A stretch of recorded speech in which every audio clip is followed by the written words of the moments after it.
Hey, it's Jordan with the Young Turks and TYT Politics. If you haven't seen me, I've been on the campaign trail for the Young Turks for about 7 months. You can check me out at TYT Politics.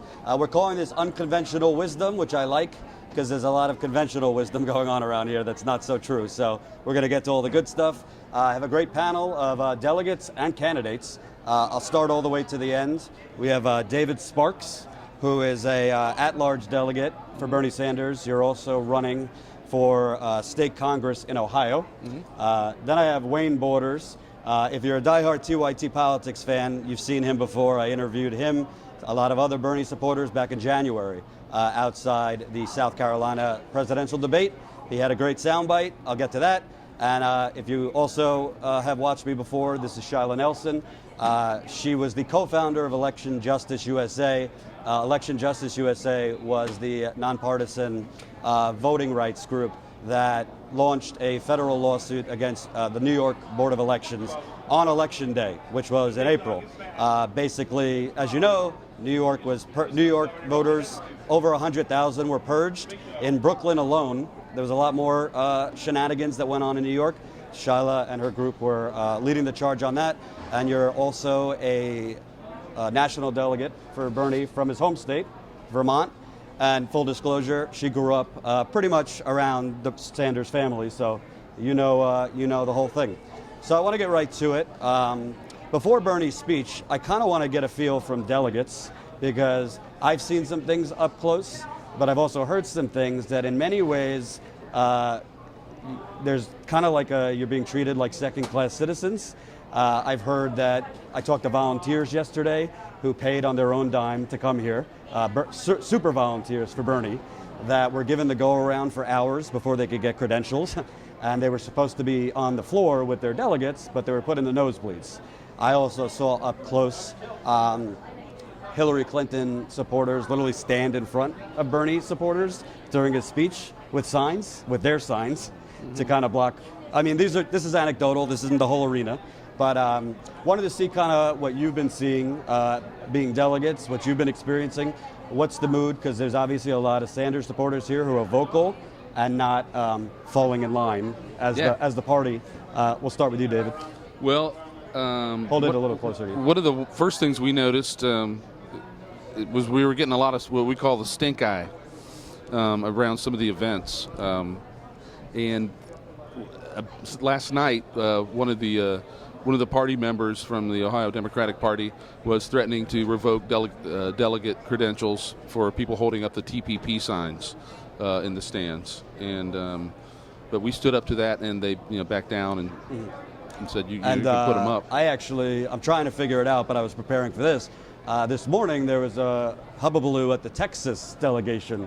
Apparently one of the Texas delegates went on stage or whatever it was and said some things about Hillary Clinton that weren't so kind, and he temporarily had his credentials pulled. I hear he's gotten it back. I'll be reporting on that more.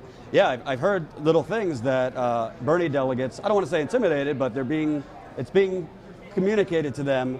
If you cause a ruckus and if you make your voice heard in a condemning way, you might have credentials pulled.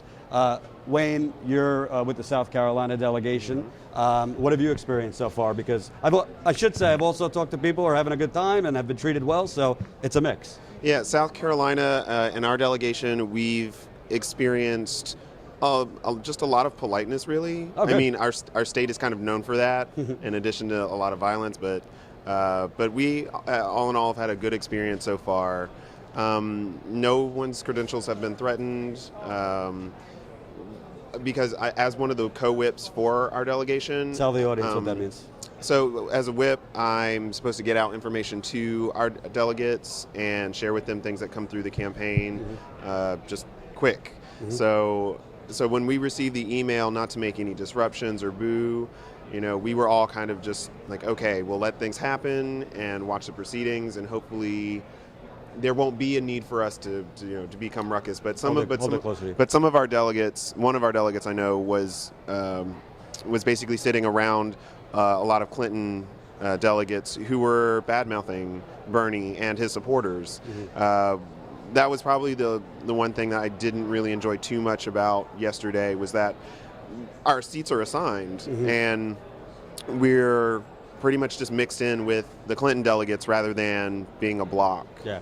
And when you're receiving emails not to boo and all these, is that coming from your delegation or that's coming from Clinton folks? No, that's coming from Senator Sanders. That's coming from Senator Sanders. And, as delegates, we want to respect his wishes as much as possible.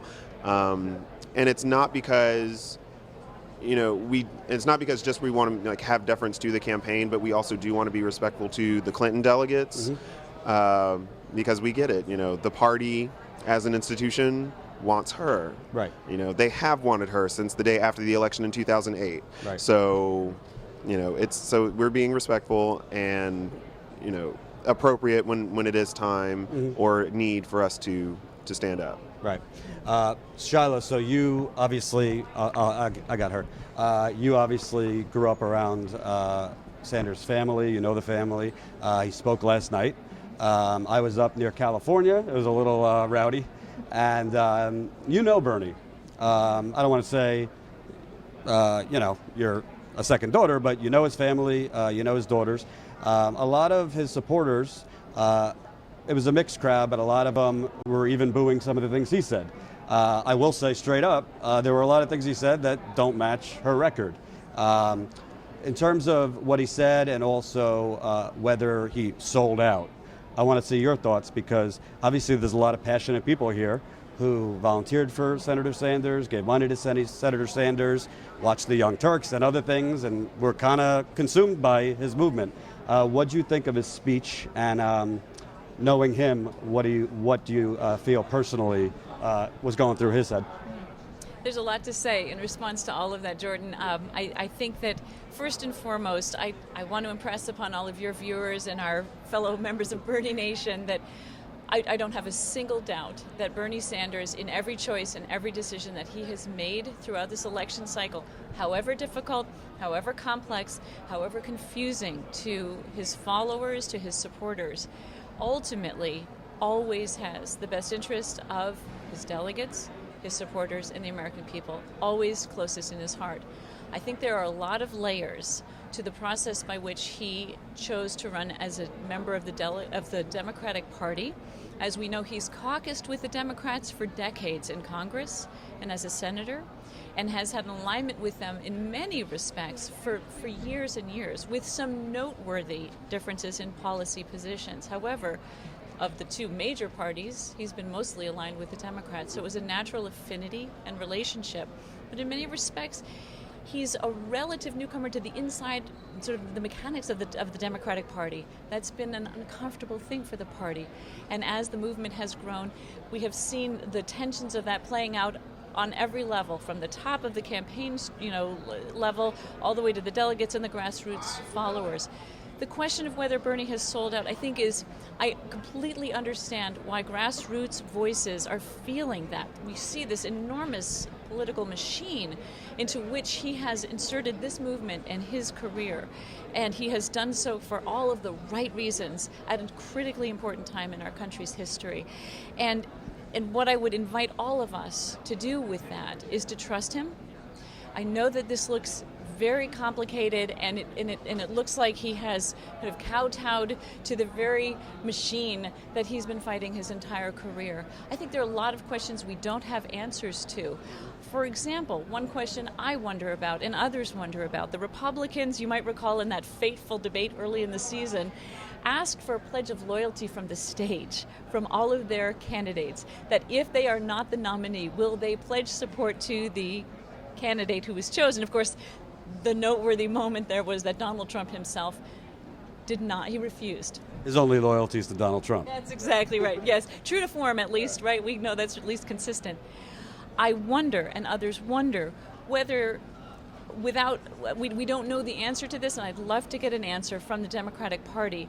In the process of negotiating Bernie running as a Democrat, did the DNC privately request in any kind of an agreement a pledge of loyalty to the presumptive nominee and require an endorsement in order for his delegates to be present and seated at the convention and for him to have a chance to have a voice on this national stage? that context is really important for understanding why he might have made the decisions. We don't have confirmed answers to those questions, and I sincerely hope we'll get them promptly. And the audience should know, I mean, there's a gazillion reports that go around. I can't confirm or deny all of them, but I'll just tell you, there are reports that behind closed doors, he was threatened. If you don't endorse her, if you don't, play ball, you might get some of your committee spots pulled in the Senate. When he came back to speak to the Senate, after the primary was formally over, there were some boo birds. They didn't like the fact that he was out there attacking the Democratic establishment, which is them, for the last year. So I definitely think there were things behind the scenes. But going through the speech, not just Bernie's speech, but other speeches, I got the sense that there was a real alternative reality of what was being said on stage versus what's actually going on. First example, Cory Booker, Senator of New Jersey. He's quoting Maya Angelou. He's talking about the middle class, all these things. Short of Hillary Clinton, I don't know another lawmaker who takes more money from Wall Street. I think by data, he takes more even than Mitch McConnell, who takes a lot.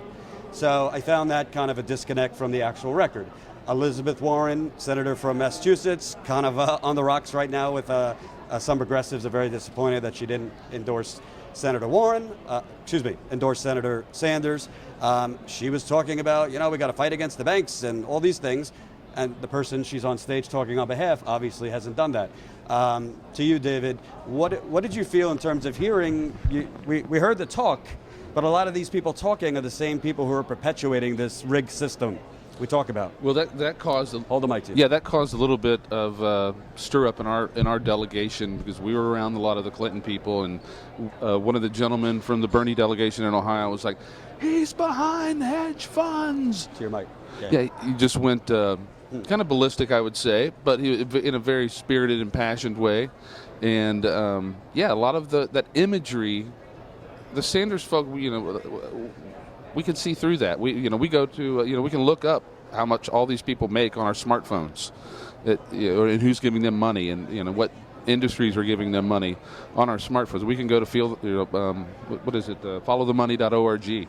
OpenSecrets.org too. OpenSecrets.org. Yeah, there's just so many different sources, and so I think there's an establishment disconnect that that they don't realize they're in the world that they're in, and so they're marching out people with great platitudes, but like, oh, you took such and such money from Goldman Sachs, also I should note behind the scenes here, all these lawmakers are talking about fighting for the middle class, equal playing field, leveling it out. I mean, there's lunches, there's breakfasts, they're hosted by certain groups, certain people. They got those their name involved because they gave hundreds of thousands of dollars. Mm-hmm. So behind, overhanging all this talk is the pay for play, the quid pro quo that we've been talking about this whole campaign. Wayne, I'm going to do a little imitation. The reason I wanted to have you on, I've been on the campaign trail now since December, and one of the moments that stood out to me, the mainstream media only cares about sensational sound bites. Mm-hmm. You struck me because when I was in South Carolina covering the debate, there was Bernie supporters outside on one side, there were Hillary supporters, and we were talking, and you were like, when, as a people, do we decide to make a change? When, as a people, do we decide to make a change? And I just thought that was really powerful. I mean, you're a little more even-keeled now, but tell me about from there to now. You obviously were talking about we can't keep perpetuating neoliberalism. Yeah. When you're listening to these speeches, what do you think? So, the thing that they always tell us, especially the establishment folks, is, oh yeah, we need young people involved, you need to get involved, and it's usually centered around just voting. They don't ask us to be here. They don't ask us to, come to a party meeting and sit through an hour of someone, showing a presentation in a cold room. They don't ask for those kinds of things. But as well, young people, I don't think know that that's part of the mechanics of how you learn to participate and be a part of this larger thing. Mm-hmm. Because I'm a bad Democrat. I will say that because I'm mostly, a hardcore progressive, never voted for Barack Obama, Like, I've been a Green Party candidate since 2008, and even I didn't understand, all the minutia that goes into this. So what changed from our moment in Charleston to now, in January, yeah. in January in Charleston, is that I worked on Senator Sanders' campaign. I was a community organizer for like 8 counties in South Carolina, leading a whole team, helping him lead a team. Tell the audience, what did you do specifically? It was a lot of precinct data, cutting turf, deploying canvassers, driving around, making sure people had supplies. And so what changed between then and now is the process by which we were choosing delegates in our state. And I had a moment of clarity as to why it would be important to be a delegate. It not just because I worked on his campaign, not just because I really believed in him. It's that's the involvement, that's the level of involvement that young people and we all need to have. We need to show up. We need to be here, being the voice for all those people out there who are like, the system's rigged, it's messed up, like, we need change. I need to be in here for them. So even yesterday when I was walking through, all the security and coming in, I was going down the line of the protesters at the fence saying, thank you so much for being here.